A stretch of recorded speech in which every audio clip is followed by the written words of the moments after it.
Hello and welcome to another episode of Utopia Restorations. For those of you that don't know me, I'm Will and we have been spending the last 5 months renovating the barn. So what I'm going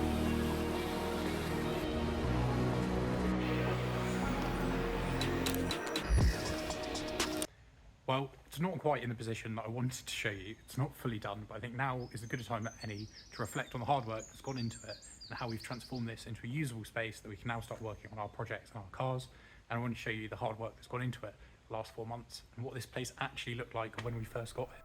So here we are. This is back in about November 23. This is the first time that I saw the barn and we sort of decided to take it on. From what I understand, it's been used as a food store on the farm that it was on, and has just become sort of derelict over time with lack of use and a bit of weathering. As you can see on the front, it's sort of got the corrugated board, which is possibly like a bitumen type sort of product. And then that has got wet with a lack of guttering and has pulled it off. This is what the interior looked like. I was quite enthusiastic about the size and the promise that it had, but there was a lot of stuff. It had been used for many different things over the years by the owner. It's a good little mezzanine level and a lot of product. So on the front there you can see those tubs. Each of those was about 20 kilograms and a lot of things had to be repaired, like walls, roofs, needed doors. A lot of work needed to go into this, and just even to get into the space first, a lot of things needed to happen. So the first job was just clearing, and this is before I started clearing it. It doesn't look too different now, unfortunately, but I can tell you a lot of work went into it. As always, if you are enjoying these, make sure you drop a like and subscribe, as it massively helps us out. So I just want to show you the volume of things that there is. There's windows, there's lights, the 20 kilogram things, there's benches. This was the entrance, so I couldn't actually even get a car in there for quite a while to see if a car could fit. And yeah, just the volume of things that needed to be moved. So here you go. We've got our oil spill T-shirts. As many Land Rovers know, in the winter when they leave them, they leave a big oil spill mark. We've got some Utopia restoration caps. We've got our Utopia rally and racing. There'll be more on that department and what's happening with that in the future.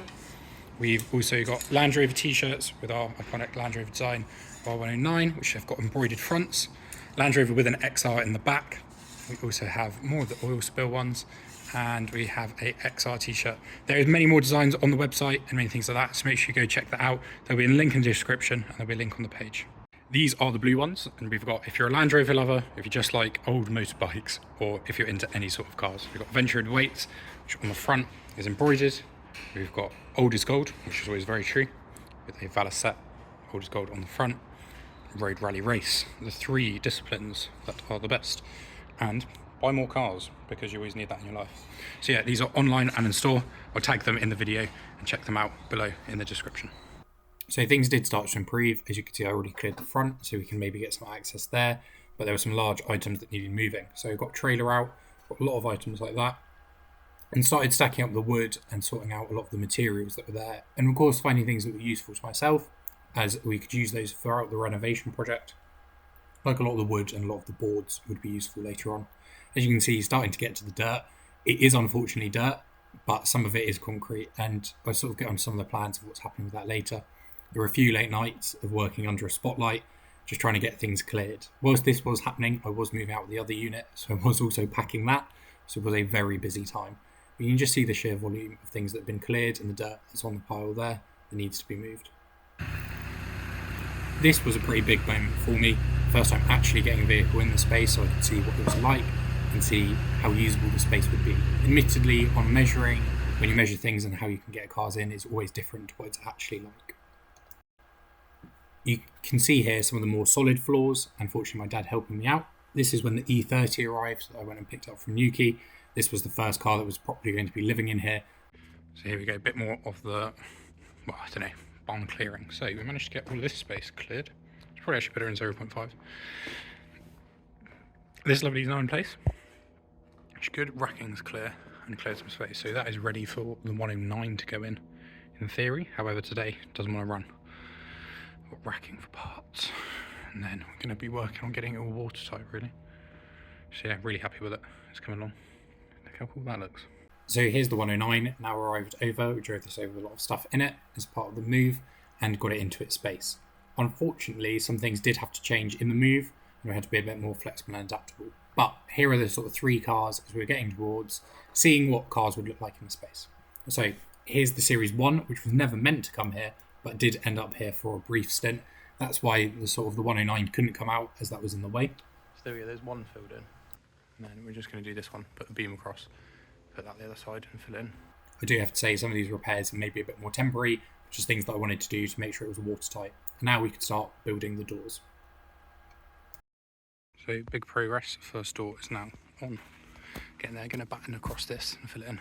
But yeah, look at that. So reduce, reuse, recycle. Managed to find all this materials on site with the large shed hinges and then this sort of ABS plastic with a metal liner on it, which was ideal for the front doors. So not the cleanest, but these are going to go in above the doors as sort of windows.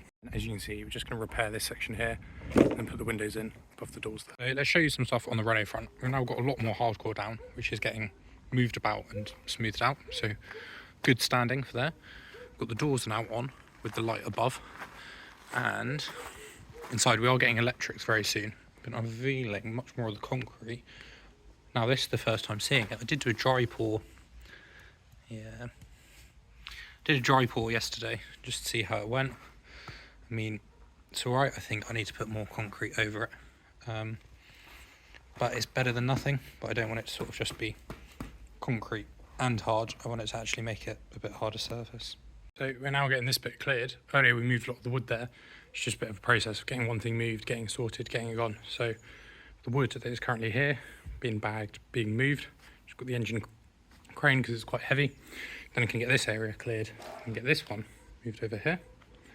This one here, the Series 1, can then move into the corner. Once I've cleared that, then we can bring Odin in and start working on that. And yeah, starting to get some of the floor out, which is good. So here it is under torchlight. As you can see, we've got all that wood cleared out, ready to be chopped. Now we can actually see some more of the floor. So really happy with that. Starting to get it cleared, just gonna keep moving, keep clearing. And that's it for today. I'm getting some sunlight. So this is actually concrete under here. So I will need to create a bit of a ramp or a bit of smoothing so things are even.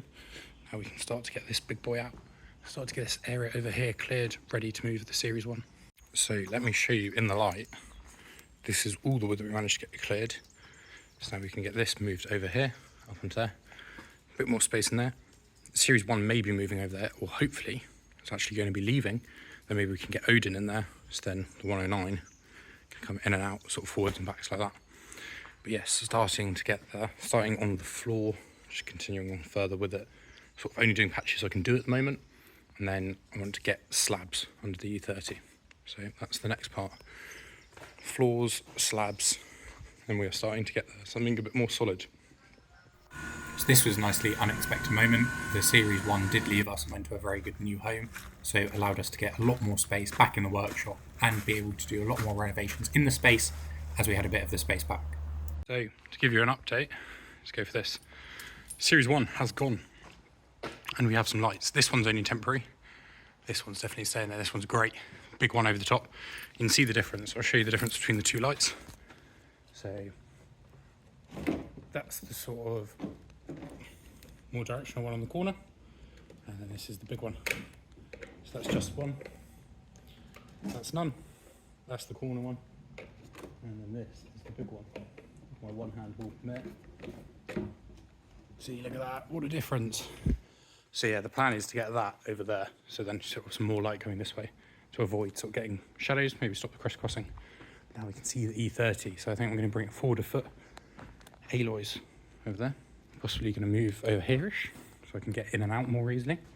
If I can pull her in and put the back end in that way maybe. But yeah, it's coming along, so really happy. It's just moved alloy outside and then we're now clearing this bit. I'm going to do some more of this. We need higher concrete in it and hopefully going to get some slabs down to get a bit of a servicing area sort of going on here. So this is part of the floor that has been improved. We've got the slabs here, sort of around the engine and the wheels, possibly for lifting and a bit of service bay. Then we've got the hardcore. Nothing major, just enough. It's going to be better than working on dirt. And then in the summer, I may do a dry pour of concrete or a slurry pour over this to sort of bed it in and stop it from moving. But yeah, pretty happy with it. And the workshop is starting to slowly get there. Hopefully we can get a project car in and on this to be worked on. So you're struggling with it, but one light, two light, and all up to code, of course. We now have electrics. We have electrics. We've got electrics. We've got electrics. So this is then the current update. apologies for the flickering lights with the frame rate, but we do now have some electrics, which are very exciting to get that in. We've got the new hardcore in the floor. It's not quite perfect yet, we've still got some more areas to go, but now that we've got this in, as I said, we can maybe do a hard pour of concrete over this, like a slurry or something, to get it a bit firmer. But we can actually start moving about, have some space, do some projects. So we've got the 109s here, the E30s there. We do have space to start working on something. So Odin may come in here and have a bit of work done, or the Mustang may be coming back at some point in the future and coming into this space for storage or work being done on it. So really happy. We've got that. We're going to get a few more electrics and a bit more set about. And we do have the final part, which is the roof repair, which I do have the scaffold up ready for that to go in. So it is coming along and we are slowly getting there. But compared to what it looked like in the first video, if you remember, this is now looking really, really different. Really proud of the space and how it's coming along. And we'll do a part 2 of this, showing the further details, developments, as it becomes even better. And we sort of fix some of the things that have been temporary fixes, like up there, and make them a bit more permanent. So as always, if you have enjoyed this, make sure you drop a comment below. What do you think? Did we do well on the space? It's been a bit of a effort. So yeah, we've now got here and we now can start working on our projects. We do need the XL to find a new home, and I do need to get some new parts for the E30. So I really want to get cracking on that, driving that this summer, and hopefully taking it on some road trips. Aloy's coming back in full force and going to be doing some cool modifications, some cool maintenance on that. So we're doing a lot more videos because I know that all of you do love Land Rover videos. I know that we do some different content, but I know that Land Rovers is where you really enjoy. The TD5, I don't know, it's got a bit more of an ambiguous future. So I did want to buy it, but not currently for sale at the moment. But also some improvements I want to do on that. So TD5 will be hanging around for a bit. Odin will be getting some work done and possibly being up for sale. It's a bit more of a longer term project and something else that will be changing. So yeah, we're cracking on with the projects and getting things finished and getting things gone and improving our fleet and making sure they're better in the lovely new space that is the barn. So yeah, if you've enjoyed this, we'll hopefully see you guys next week. Make sure you like and subscribe, and I'll catch you soon.